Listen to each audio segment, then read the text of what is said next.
So let me officially welcome everyone. This is Samantha T with Fresh Fiction's Virtual Book Club. And tonight I am so happy to welcome our guest author, Anna J. Stewart, who has written more than 50 novels from sweet to spicy romances, romantic suspense, and a few thrillers there in the mix. So we've got a lot of things to talk about. Good to see you, Anna. Hi, Samantha. Thank you so much for having me. I've been looking forward to this all day. Well, we've got a lot of questions set for you, but I want to start off with Cool. something a little bit easy. Okay. Tell us a little, it's the generic question though, but tell us a little bit about yourself and how did you first get started writing? I first started writing, I kind of fell into it by accident in high school. I went to school in San Francisco in the 80s, and I was always a voracious reader and discovered romances by accident. We were taking the standardized tests that we always used to have to take, and I had forgotten to bring a book with me. So a friend gave me the book that she just finished. And it was a book by Nora Roberts. It's called Partners. It was a Silhouette Intimate Moments number 96. I know because I have it and I even got it signed at one point.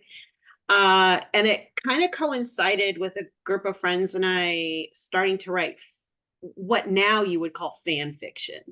And it was, romances featuring ourselves with our favorite rock stars. Duran Duran and Bon Jovi featured prominently in mine. And everybody else outgrew it and I didn't.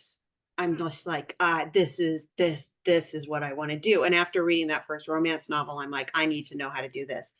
So it took me a really long time to get serious about it, a really long time. And I went through college and I kept changing my majors, and I always changed my majors based on whatever book I was reading. Thanks, Patricia Cornwell, for almost making me a forensic expert or whatever. Um, but and finally, about in 2012, I was in a class led by Mary Buckham, who is a wonderful writing teacher. And she had us do a meditation exercise. It said, imagine yourself in 5 years and you're not published. And I just had this light bulb moment and I went, oh, hell no, that's not happening. So it was kind of right after that I got serious, and within 6 months I'd polished up an urban fantasy romance. I submitted it to a major contest. It finaled in the contest. It didn't win, but got me my first agent and then my second agent, which is another story. And then at the end of 2013, on Christmas Eve, I got a call from my friend who writes for Harlequin, and she had submitted a proposal for an anthology of 3 Christmas stories and one for the heartwarming line that she was writing for. And I went in on a lark. I'm like, well, what do I have to lose? And Harlequin picked it up, and that was my foot in the door to Harlequin. And then 2 months later, I sold 3 books to Berkeley's digital line. So I went from, famine to feast. And I've been writing for Harlequin and a small press publisher ever since. I love some of the different elements in that, right? Is that you kind of that vision aspect and kicking the butt that you needed to really Yeah, get it going. And then the other element of what do you have to lose?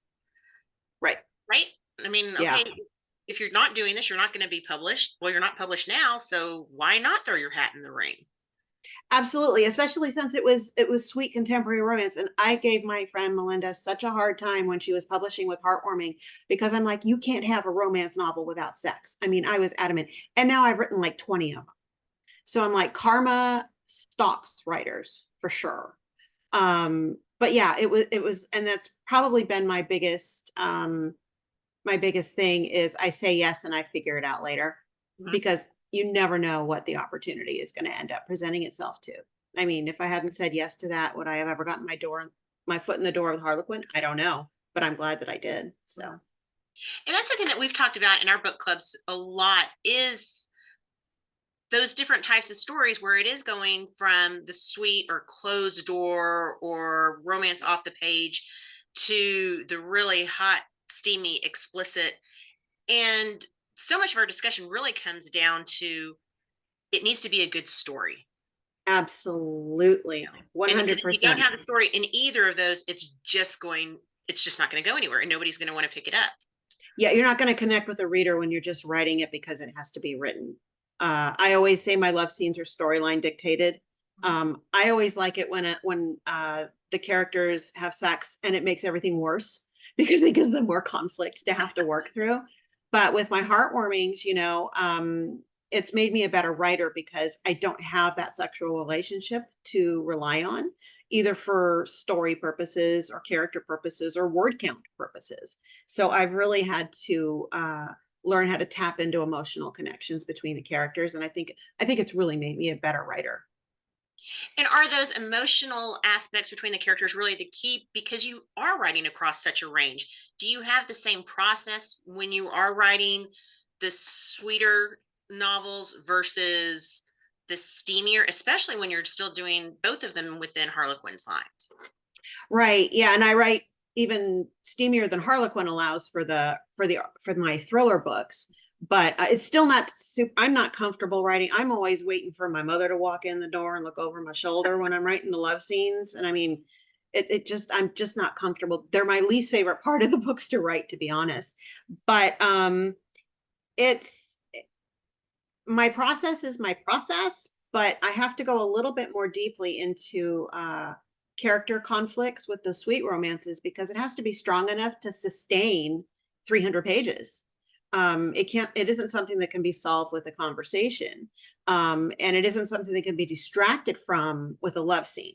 So, I would say, and conflict for me is always the heart of my story. I'm always looking to see where my characters clash so that they can have emotional growth in order to achieve their happily ever after, right?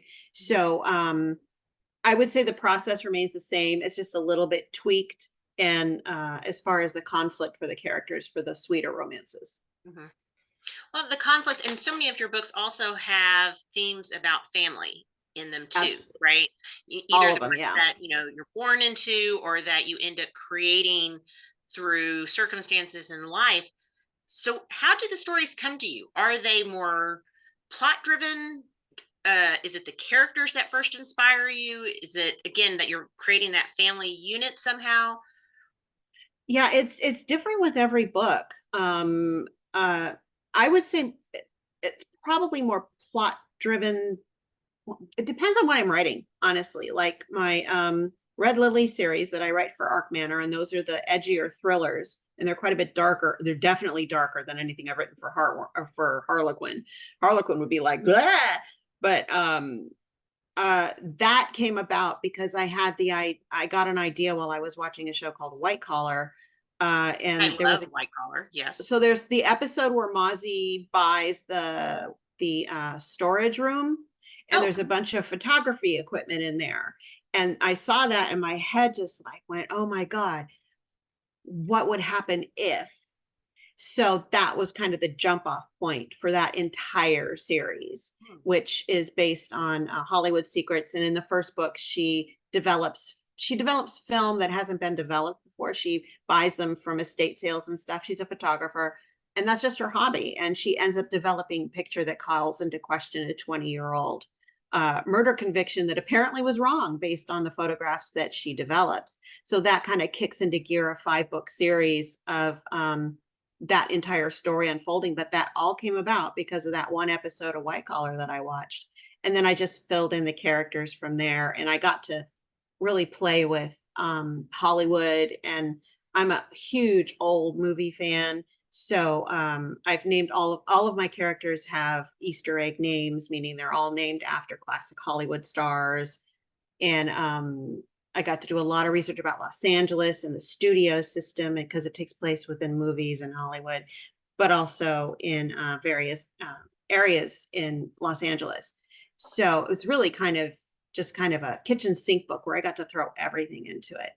But then when I go to my Harlequins, I think the Harlequins are more character driven because they have to be shorter, and it's easier to tap into a story through a character than to come up with a huge concept and then have to kind of shrink it down.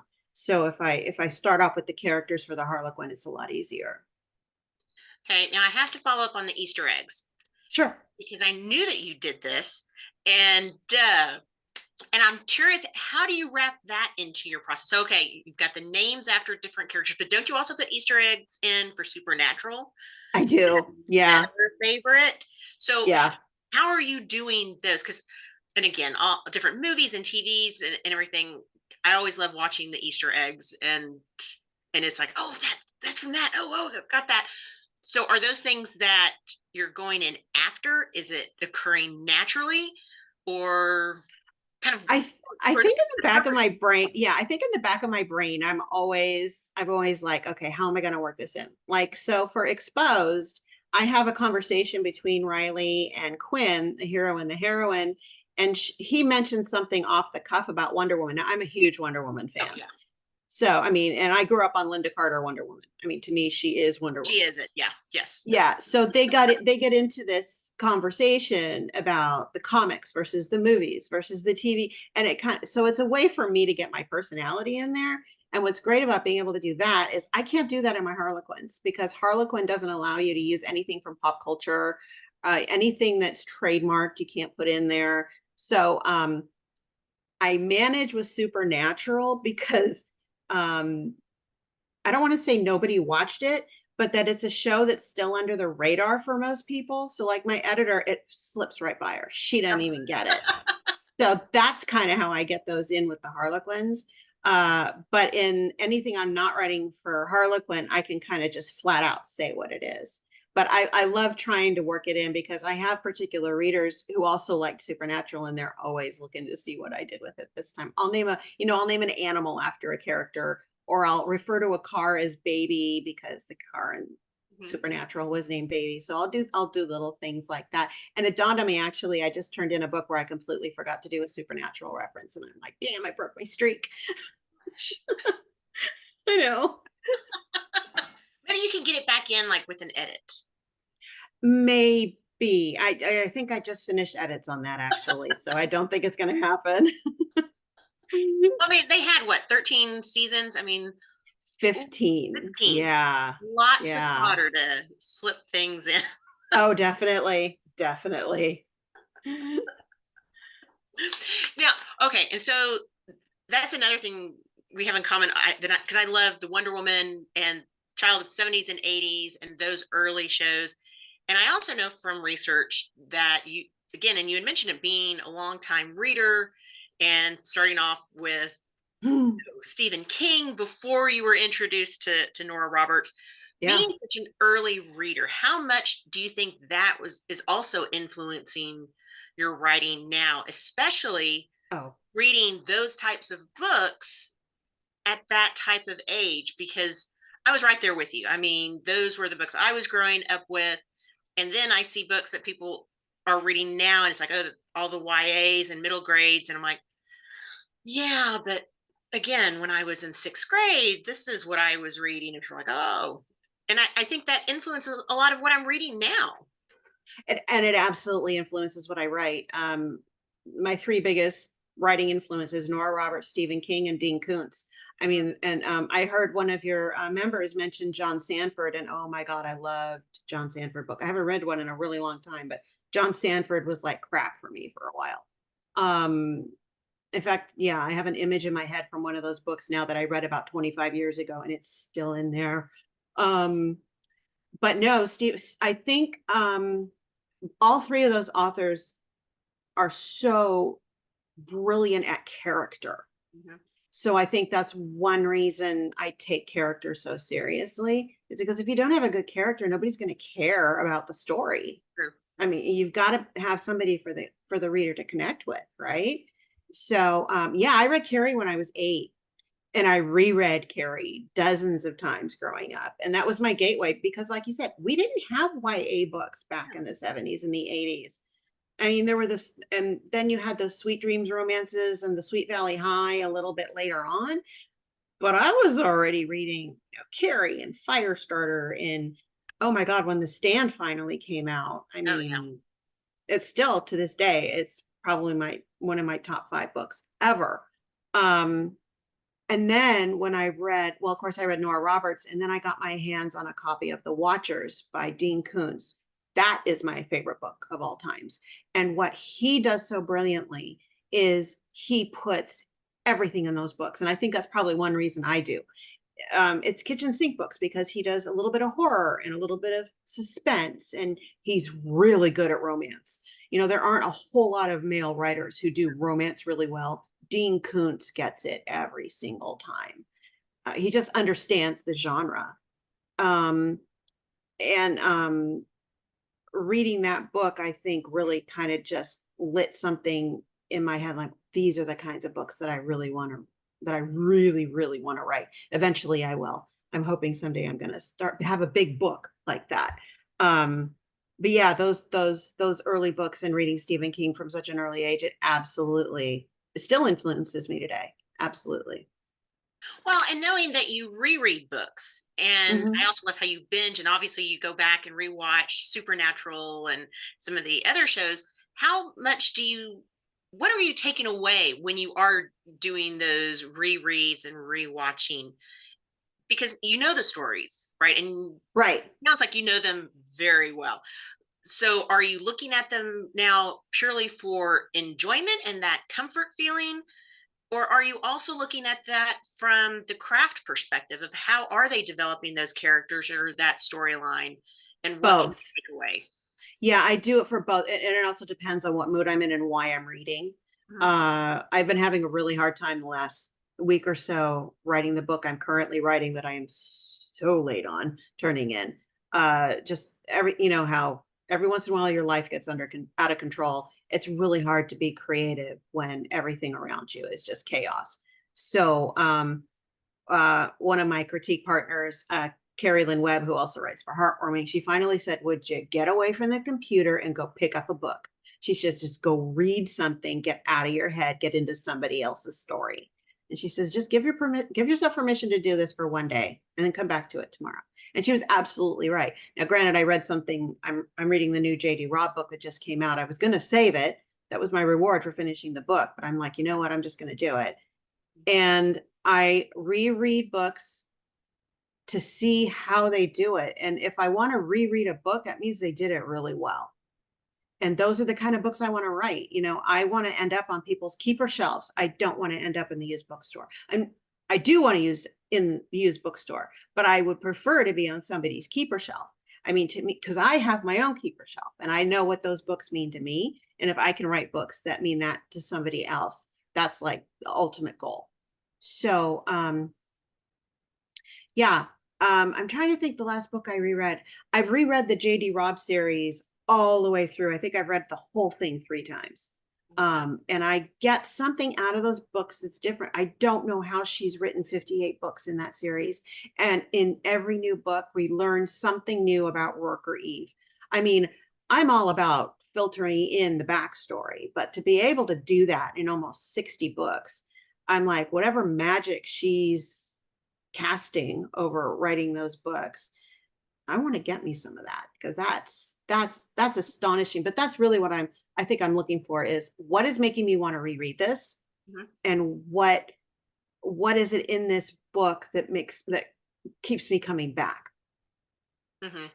Well, a Yeah. teaser for some others. I have some more questions on that JD Robb series that I'll save for the after party. Okay. But one of the other things that I've found out is that when you're writing a lot of your Harlequins, you use Barbie as inspiration. Is I do. that true? Yes. I've got a whole bunch of them lined up right back here. Okay, so you use a different Barbie for each book. I used Tell to. me about this. So I've been a Barbie collector. In fact, I'm wearing my Barbie shirt today. um, and yes, I loved the movie. I saw it 3 times in the theater. I love the movie. Um, so Barbie collector from like I probably came out of the womb with a Barbie doll is what my mother would probably say. But and I have tons of them all over the house. But when I was first starting to develop characters, what I would do is I would go out and I would say, okay, so what does this character look like? And I would buy a Barbie doll that resembled that character. And then I'd come home and I'd go through all of my Barbie clothes. And I got a lot of Barbie clothes. And I would figure out clothing for the doll and how would she wear her hair, and what shoes, is she a tennis shoe kind of girl, or is she a pump kind of girl, and what kind of, so I would kind of build the character on the doll first. And this is way before I was published, when, back when I had time to do something like this.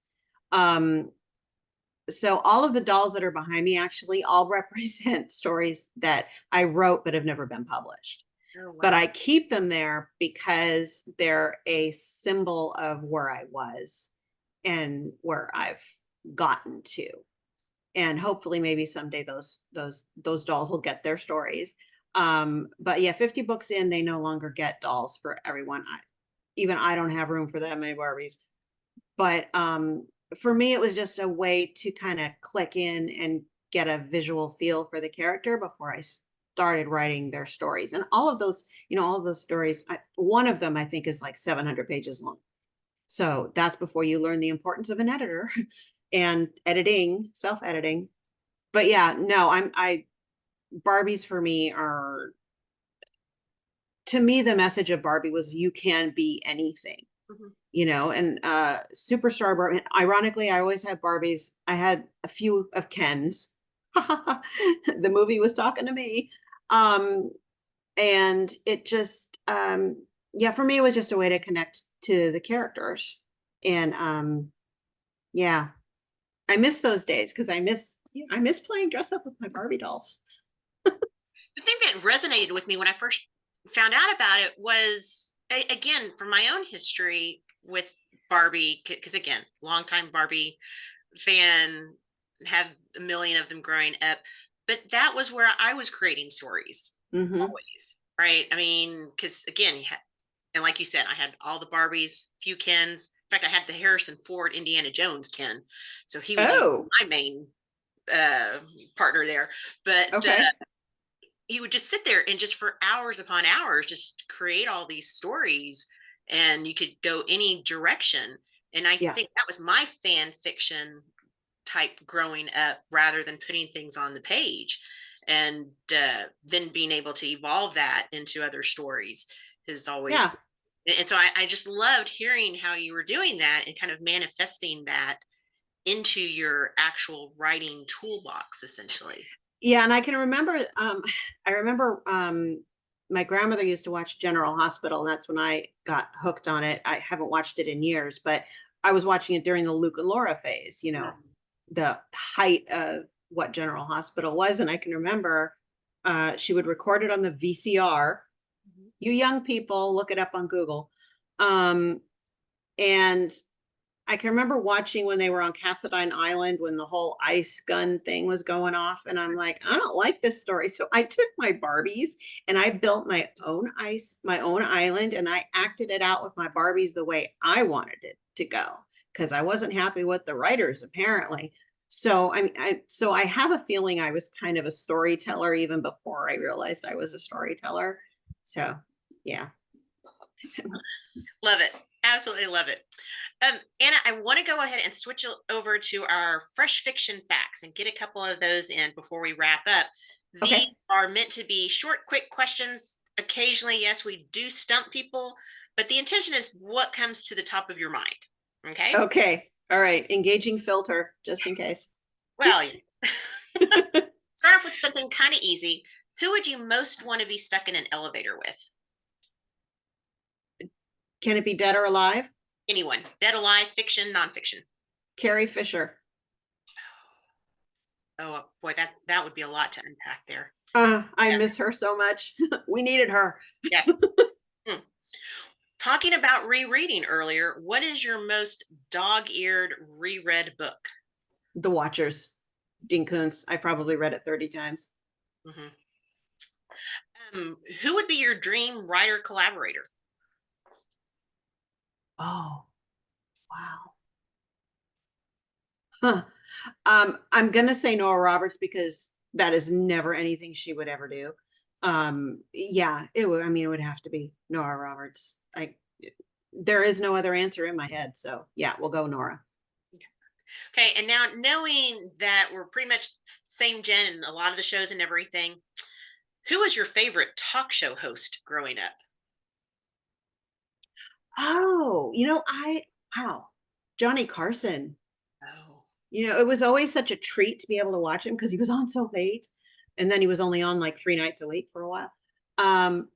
But there was such a comedic genius about him. And when he broke, uh, it was just comedy. I even remember watching the reruns of the late night. I mean, even there's a channel on my cable box that still plays reruns of it. But no, I think Johnny Carson, yeah, Mhm. nobody better. What is a piece of clothing or accessory that everyone hates, but you secretly love? Oh, oh, I have like dozens of scrunchies. And I don't wear them out of the house, but they're all I wear in the house. I mean, in fact, I'm getting my hair chopped up this weekend, but my hair has gotten so long that it usually takes two scrunchies to be able to tie it up and keep it on the top of my head. But yeah, scrunchies. And don't feel bad on that one. I have re-entered a scrunchie phase also. Less damage. Great. Yes. Yeah. What is the most unnecessary thing that you have bought online? Oh, good Lord. Probably most everything. But geez, I'm trying to think what the last thing I ordered off of Amazon was. I've tried I I've tried to be so good so far well, we're in 1 month in about not spending recklessly because I have a tendency to do that. Oh my God, I don't even know. Well, let's put a different spin on it then. Okay. What luxury item can you just not live without? Oh, okay. I have a purse problem. Um, and I bought I'm also a Disneyland freak. So I bought a backpack that's designed specifically for amusement park goers, which is ironic because I only go to Disneyland like maybe once every 3 or 4 years. But I mainly got it so that I would stop craving to want to buy a Loungefly backpack. I refuse to buy one because I know it's a gateway bag. There will be no just one Loungefly. So, yeah, I'd go with that. I did, however, just recently buy a Loungefly wallet. Um, Gateway, but gateway. I know, but the wallet will last me like 20, probably 20 years. And it had Mickey Mouse and Tinkerbell and Ratatouille on the wallet. So it was like made for me. Those are my three favorite Disney characters. So, but yeah, the backpack was a stopgap measure to stop myself from diving into Loungefly, especially after I saw the Princess Leia one they came out with a couple of years ago, and I'm just like, nope, not doing it. No. No. Okay, what is the most terrible movie that you legitimately enjoy? And I'll even throw you a bone. Oh, Worst movie or even TV series. worst movie that I enjoy. Okay. So, oh God, there are a couple of movies that are going through my head right now, but there was a movie back in the 80s with Sarah Jessica Parker and Helen Hunt called Girls Just Want to Have Yes. Fun. Oh my God. I had such a huge crush over on Lee Montgomery, the actor in that, and he like never did anything else. That was like the only thing he ever did. But it was, you know, Wrong Side of the Tracks, and it was Bad Boy and Fun Girl, and it's Shannon Doherty is the bratty little sister, and Helen, and it's all about this dance competition. And it was so out of the box, impossible to ever have taken place. I still have I actually bought it on DVD because it's still just fun. Mhm. But oh my God, it's so stupid. But it's a romance. So, and I'm not usually big on And romance it has movies. good music and And it dance. has and it has good music. And it's yeah, and it's fun. And Sarah Jessica Parker with her hair, which I could totally relate to.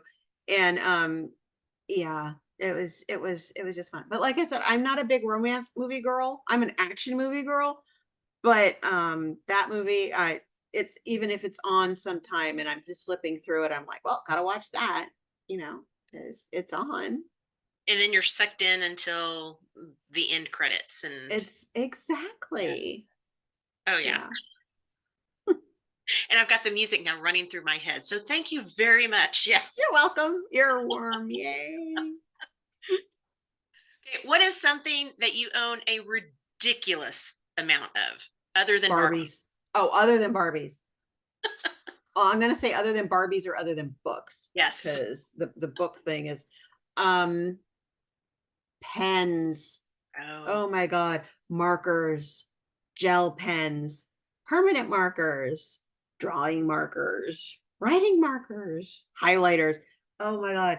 I should not be allowed within 20 blocks of an office supply store. I just shouldn't be. It's ridiculous. And I mean, it's not like you really only need a few, but no, it's, yeah, markers, Just in pens. case, you know. Just, yeah, just in case there's a pen drought. If you came with a warning label, what would it say? Oh. Um, don't yuck my yum. Oh. That's something I've really been working on the last few years. Because there are a lot of things that I just don't get at all. Mhm. Take, for example, not a fan of the Twilight books. Not going to go into why. Just not my thing. And I came to the realization that that's okay. And I don't have to announce it every time somebody mentions it. If you love what you love what you love.